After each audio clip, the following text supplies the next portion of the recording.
জ্যামে আটকা গাড়ি চলে ধীরে, কক্সবাজার দেখবো আমি ঘুরে ঘুরে।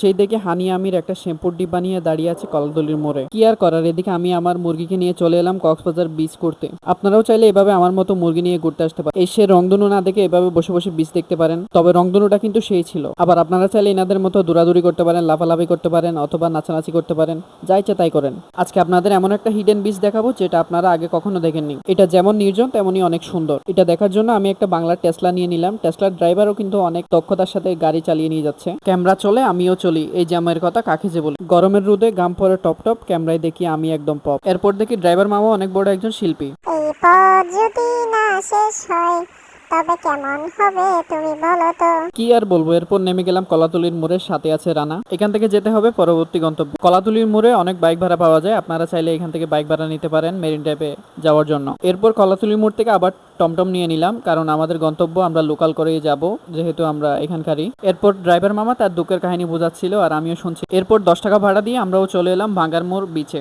গন্তব্য কিন্তু এখানেই শেষ নয়, আপনাদের আজকে এমন একটা নতুন বিচ দেখাবো যা আপনারা আগে কখনো দেখেননি। আর আজকের ওয়েদারের কথা কি যে বলবো, তার আগে আপনাদের দেখাই কক্সবাজারের মাটির নিচে লুকিয়ে থাকা চিত্রশিল্পীদের। এরা মূলত হলো মাটির নিচে লুকিয়ে থাকা ছোট ছোট কাঁকড়াগুলো। এরপর বাঙ্গার মোড় থেকে হাতের বাম দিকে হাঁটা শুরু করলাম। হাঁটতে হাঁটতে দেখুন আমরা আরো 10 মিনিট মতো হাঁটবো। সূর্যটাও দেখুন কত কড়া। সাগরে জাহাজও করছে খেলা, অপর দিকে মাছেদের মেলা। আপনারা তো জানেনই এই সমুদ্রে সব ধরনের মাছ দেখতে পাওয়া যায়।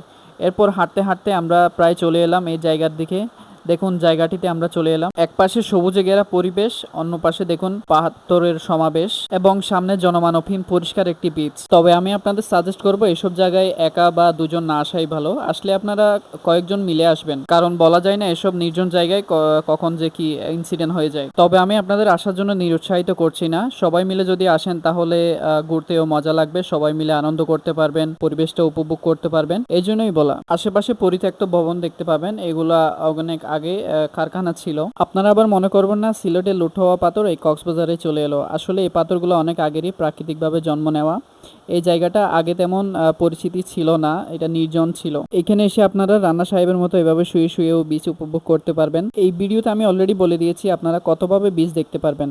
আমি দেখুন একটা ভবনে উঠে বসে আছি, এটা একটা পরিত্যক্ত ভবন। এরপর দেখুন সানসেটটা খুব সুন্দর লাগছে। অনেক হলো বিচ দেখা, এখন দরকার একটা চা খাওয়া। এই জন্য তাড়াতাড়ি চলে এলাম এই কাকার দোকানে। দেখুন তিনি কত সুন্দরভাবে একটা রাজকীয় চা বানিয়ে দিল। তবে চার দাম হলো মাত্র 20 টাকা। বাঙ্গার মোড় এসে আপনারা হালকা পাতলা বাজা পোড়া পেয়ে যাবেন, এরপর রাজকীয় চাটা পেয়ে যাবেন। স্বাদ কেমন তা এক্সপ্রেশন দেখেই হয়তো বুঝতে পারছেন। এভাবে বিচের পাড়ে চা উপভোগ করতে পারবেন। আজকের দিনটা স্পেশাল ছিল, কারণ দেখতে পাচ্ছেন কত সুন্দর একটা রংধনু উঠেছে কক্সবাজার বিচে। আপনারা যদি কক্সবাজার না আসেন তাহলে এসব জিনিস আপনারা মিস করবেন। আজকের জন্য এতটুকুই। সবাই ভালো থাকবেন, সুস্থ থাকবেন। অন্য কোনো নতুন